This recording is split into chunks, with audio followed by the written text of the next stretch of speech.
Re ou salut, peu importe, en fonction de quoi est-ce que vous regardez cette vidéo. Alors là je la fais en fait suite en fait à l'unboxing que j'ai fait du contenu collector physique des Naruto Collection. Je vais l'appeler comme ça sera plus rapide. Pour parler vite fait, faire un petit vlog, parce que ça fait longtemps que je ne l'ai pas fait déjà d'une, et surtout sur un jeu, je crois que je n'en ai jamais fait sur ma chaîne. Pour parler un petit peu du contenu auquel j'ai eu accès du coup via Naruto Connection, enfin Connection. Il y a le mode histoire principal, donc pas l'histoire spéciale qui est originale. Original c'est parce que en fait ça a été inventé pour le jeu. Mais parce que c'est là en fait j'ai pas encore joué, mais je compte bien y jouer cet après-midi parce qu'apparemment ça durerait environ 1 heure d'après les quelques vidéos que j'ai pu voir en fait, pas voir mais j'ai vu la durée des vidéos, ça dure 1h20. Alors après je les ai pas tous regardés mais on s'en fout. Et du coup là je vais me concentrer sur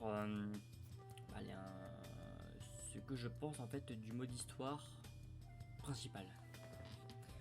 Comme je l'ai dit en fait dans ma vidéo unboxing, si vous voulez l'histoire en fait complète, réelle, comme moi je m'attendais en fait à voir dans ce jeu, en vrai jouer au précédent Storm directement. Il paraîtrait apparemment que la Naruto Trilogy qui est sortie sur PS4 il me semble, ou PS5 je sais plus, soit justement en fait la trilogie en fait, la collection réelle, un petit peu comme les HD collection en fait de Dragon Ball Z de Budokai, donc en fait qui contenait le premier et le troisième jeu, donc le Budokai 2 n'y est pas. Mais là en fait apparemment ça serait vraiment la compilation, c'est le mot que je cherchais, de Storm 1, 2 et 3 pour le mode histoire. Donc en termes de gameplay c'est sensiblement pareil en fait, hein. Donc voilà, à part du coup Storm 3 qui améliore en fait les permutations. C'est pour ça que en fait j'ai commencé à préférer Storm en fait à partir du troisième, parce que les permutations c'est pas le fait que ce soit via le chakra en fait, le problème en fait à mes yeux c'est juste en fait qu'on a beau en fait appuyer sur la gâchette, et ben ça ne permet pas en fait automatiquement. Donc c'est une chance sur 1000 en fait à mes yeux. C'est peut-être moins les calculs sont peut-être différents, mais bref dans tous les cas c'est beaucoup plus simple en fait depuis Storm 3 que de Génération, je sais plus, de Génération qui est sorti avant Storm 3. Dans Naruto Trilogy, apparemment il y aurait vraiment les 3 histoires en fait complètes. Il manque juste sur Storm 4 qui est sorti sur PS4 il y a maintenant quelques années, sur lequel en fait j'avais fait un live en fait où j'avais refait le mode histoire, qui est somme toute assez rapide à faire, hein, juste des phases de QTE, surtout les cinématiques, il me semble qu'on peut pas passer. Mais dans ce jeu, ils ont repris en fait à peu près le même concept que dans Storm 3 qui était dit au départ, c'est-à-dire en fait quand les jeux Storm sont sortis, il y avait deux possibilités. Donc pour le premier, bon l'animé, la première partie devait être largement terminée depuis un petit moment, mais ça les a pas empêchés en fait, il me semble bien, de faire les cinématiques en fait pour chaque scène en fait. Pour Storm 2 c'était pareil, mais à partir de Storm 3 il me semble, ou même de Génération je sais plus, et ben ils ont commencé à mettre des screenshots en fait de l'animé avec du texte et tout, et les voix parfois en fait des personnages. Ils ont fait pareil dans Storm 3, Génération Révolution, même s'il me semble pas que dans Révolution il y avait le mode histoire, je sais plus. Alors je l'ai acheté hein, à l'époque, mais enfin pour moi c'est juste un hors-série, puis voilà. Et dans Storm 4, ben pareil. Dans Storm 4 en fait les screenshots s'arrêtent pile poil au moment où l'anime n'était pas terminé, et que du coup le jeu, pour aller plus loin parce que le manga lui était terminé, et ben le jeu a été obligé en fait de faire les développeurs ont été obligés en fait de faire des cinématiques 3D pour nous montrer en fait la fin du jeu, qui n'était pas jouable en fait. Et quand je dis pas jouable, c'est qu'il n'y avait pas de combat, il y avait des trucs à montrer, mais au lieu de le montrer en screenshot en fait comme il le faisait en fait depuis des années, et ben là ils ont été obligés en fait de faire des modèles 3D du coup des personnages en fait hors combat et des cinématiques, voilà.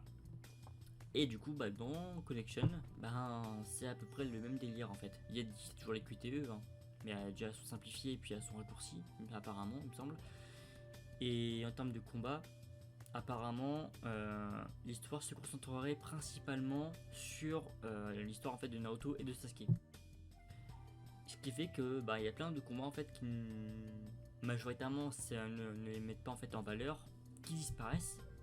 Je pense notamment durant l'examen de Chunin en fait, par exemple, j'avais cité, je m'étais surpris en fait de ne pas voir le combat entre Shikamaru et Temari. Et même d'autres combats, par exemple, je le cite pas hein, quand j'y joue, mais Neji Hinata n'y est pas non plus, alors que les personnages sont dans le jeu. Et de la même manière, lors en fait de l'arc en fait de récupération de Sasuke en fait à la fin de la première partie de Naruto, et il n'y a qu'un combat entre Naruto et Kimimaro, mais il n'y a pas les autres combats en fait entre Choji et Jirobo, etc. Shikamaru et Tayuya, tout ça, le trio en fait de Suna, donc Temari, Gaara et Kankuro en fait ne sont pas présents, on ne les voit pas. Lee c'est pareil, il apparaît pas pour sauver Naruto, puis ensuite se faire sauver par Gaara. Tout ça c'est éclipsé, alors que je sais pas, c'est quand même important. Alors bon, et en fait même on a même pas son combat avec Temari, mais attends, mais même Sasuke contre Gaara on l'a pas. Il n'y a pas que son combat à lui hein, qui est important. Puis dans Shippuden en fait, je disais en fait quand j'étais en train de jouer que je me souvenais plus exactement en fait de quand est-ce que c'était que moi en fait à une époque quand j'ai joué à Storm 2 que j'ai pas réussi à terminer pour la raison que je vais évoquer là, et il y a une QTE que je n'avais pas à faire parce qu'il fallait marteler en fait le bouton et j'avais pas à le faire suffisamment rapidement et fort en fait pour que la barre en fait soit suffisamment chargée. Et dans ce jeu là en fait il me semblait que c'était durant le combat entre Naruto et Sasuke, parce que il me semblait que je l'avais encore jamais fait en fait.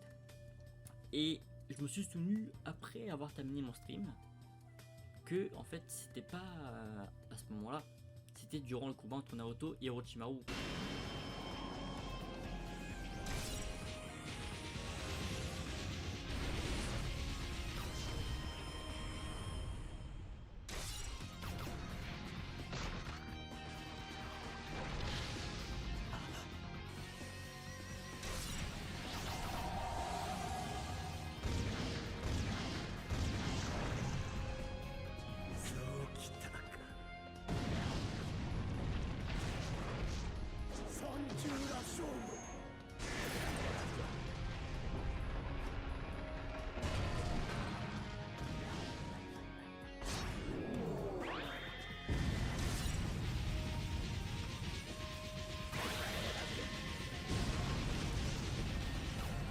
Qui, en toute logique, puisque on se concentre sur l'histoire en fait de Naruto et de Sasuke, en fait ce combat là aurait dû y être, puisqu'en fait ce combat là lie les deux. C'est pas juste Naruto qui se bat d'un côté comme il le fait contre Kakuzu. Wow. Et oh, et je peux rien faire en plus là. Ou Sasuke qui se bat de son côté seulement contre un ennemi random, on s'en fout, même si tous ces combats lui sont présents dans le jeu. Là, c'est Naruto qui se bat contre Orochimaru parce qu'en fait il va retrouver Sasuke, donc logiquement ce combat en fait il aurait dû être dans le jeu en fait. Et il est skippé. Et du coup si j'ai pas en fait remis si mon souvenir en fait ne m'est pas revenu, c'est important parce qu'en fait ce combat n'y est pas. Donc en fait c'est en y repensant je me dis mais attends, c'est vrai que c'était contre Orochimaru, sauf que ce combat n'y étant pas, j'y ai pas pensé sur le moment. Mais du coup il manque plein de combats qui auraient pu être présents. Surtout qu'en plus en termes de gameplay, ils ont simplement en fait repris en fait le gameplay en fait à partir de Storm 3 et même surtout le Storm 4. Que du coup en fait dans Storm 3 on pouvait pas switcher le personnage en fait durant le combat quand on a des soutiens.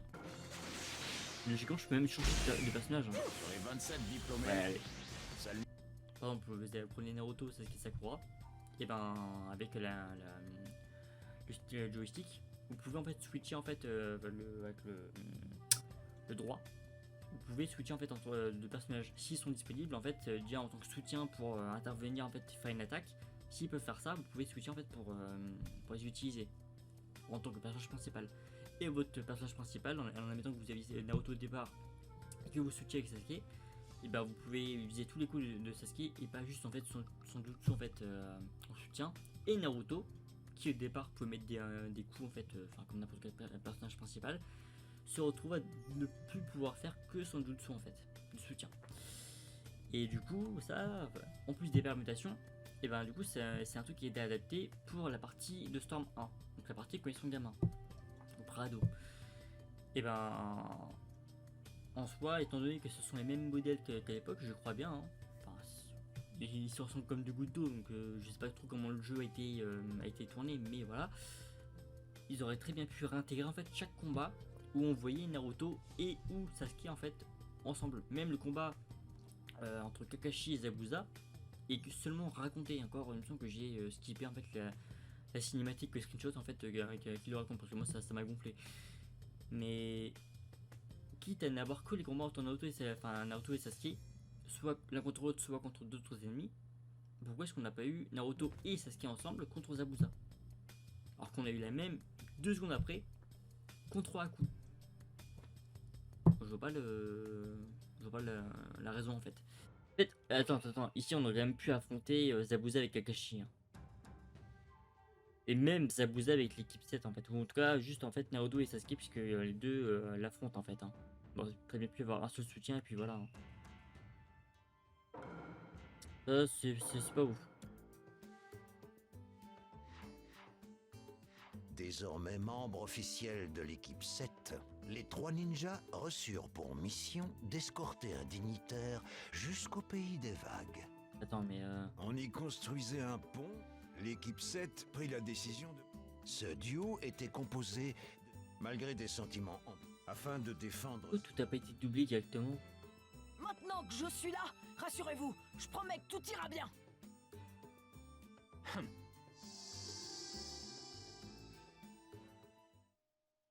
Donc là du coup on aura vraiment Sasuke en soutien logiquement. Voilà, bref.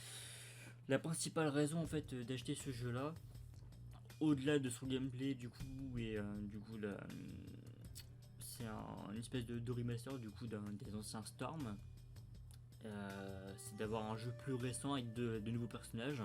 Donc la bande des Otsutsuki du coup qui sont nouvellement jouables, qui n'étaient pas de mémoire auparavant, et la VF.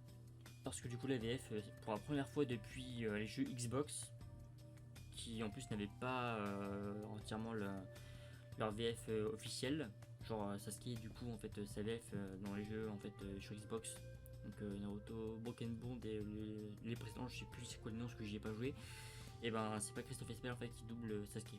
Et j'ai pas réussi à trouver les sources en fait des voix françaises et pas trouvé non plus les crédits en fait où qui sont marqués les comédiens et comédiennes qui ont partagé en fait leur voix en fait dans les jeux en question.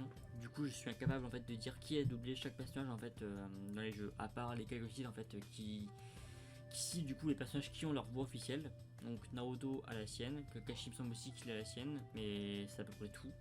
Voilà, donc les principaux des principaux, même si bon c'est conditionné aussi, hein, mais bon. Christophe Espel n'a pas été appelé pour le redoubler à l'époque. Là, ça a été le cas. Et du coup, c'est sympa. Franchement, si on avait eu ça en fait pour les Storm dès le départ, je pense que j'aurais été l'un de ceux qui aurait joué en fait tantôt en VO, tantôt en VF. Voilà, c'est l'un des seuls bons points que je trouve en fait à ces jeux-là, en considérant que du coup, celui sur PS4, si vous avez une PS5, de toute façon vous êtes obligé d'en avoir une en fait.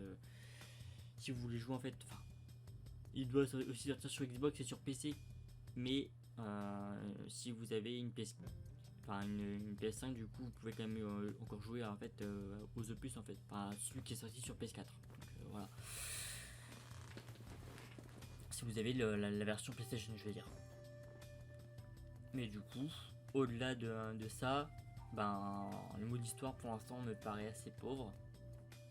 Et c'est peut-être moi qui avais trop d'attentes. Hein. Autant j'espérais en fait ne pas avoir à parcourir les pseudo-maps en fait comme on a depuis Storm 2. Parce que en fait, je me dis c'est soit tu mets une map entière comme dans Storm 1, qui est plus agréable à mes yeux à visiter, soit tu mets un truc façon Storm 4, un mode histoire qui a été un petit peu critiqué parce que justement il est pas, tu navigues pas en fait dans le village ou où que ce soit. Mais encore que il me semble qu'il y a un mode comme ça en fait dans ce jeu là. Mais moi je me dis c'est pas plus mal. Si c'est pour avoir moins d'un semi-monde ouvert, autant pas en avoir deux fois mes yeux. Ça va plus vite, mais du coup là où ils auraient pu se rattraper c'est sur les cinématiques. Et bah non. Parce que à part celle en fait de Storm 4 et même de Storm 3 du coup qui sont raccourcis pour certaines, ben il n'y en a pas. Donc c'est chiant. Et enfin quand je dis qu'il n'y en a pas, c'est que la majorité sont remplacés en fait par les screenshots en fait de l'animé. Donc c'est chiant. Parce que même moi en fait à une époque, avant de faire les vidéos là, je faisais en fait des reviews, donc des résumés en fait trop détaillés, parce que c'était même plus des résumés, c'était juste en fait tu lis en fait ce que je marquais, et tu avais le contenu de l'épisode en fait sous les yeux avec des screenshots en plus cette fois-ci du coup. Mais c'était pas des extraits en mode GIF, c'était vraiment des captures d'écran que je prenais en fait les unes après les autres pour illustrer en fait mon propos. J'ai fait ça pour plein d'épisodes de Naruto. Bon, maintenant tout est ce n'est plus trouvable, hein. Voilà, faut vraiment chercher loin, et même moi je saurais plus vraiment où les trouver. Celle dont je suis le plus fier, enfin que j'étais le plus fier en tout cas, c'était l'épisode où en fait Kakashi, on le voyait éveiller son Mangekyou Sharingan. Donc même si logiquement tout le monde sait en fait ce qui s'est passé et qui a l'œil en fait d'origine, on va dire qu'on ne spoile pas, hein. Mais du coup là j'avais tellement bien décrit en fait la situation et tout ça, pas juste ce que je voyais, ce que tout le monde pouvait voir, que j'étais content en fait de mes écrits. Là je me dis vivement que je sois plus fort sur l'online, comme ça je ferai plein de vidéos en fait en ligne, et puis voilà quoi. Parce que principalement ce jeu là c'était surtout pour les figurines que j'ai acheté collector, et pour le reste du contenu additionnel, parce que sinon j'aurais pu l'acheter en fait à 60 ou 70 euros, puis c'est tout quoi, ou ne pas l'acheter du tout. Là voilà. Sinon du reste c'est comme les anciens Storm en fait, donc je vois pas d'autres trucs en fait spécial à dire dessus. On va dire que je suis un peu déçu du contenu en fait du jeu, mais c'est peut-être moi qui en a tourné trop, je sais pas. Sur ce, et je vous dis à la prochaine dans une prochaine vidéo, et je sais pas du tout ce qu'elle sera. Voilà, j'ai quelques idées, hein, mais c'est le temps qui me manque surtout, et les moyens en fait techniques, même si bon ça s'est vachement amélioré, mais si je voulais produire plus il m'en faudrait un petit peu plus. Voilà, sur ce, à la prochaine.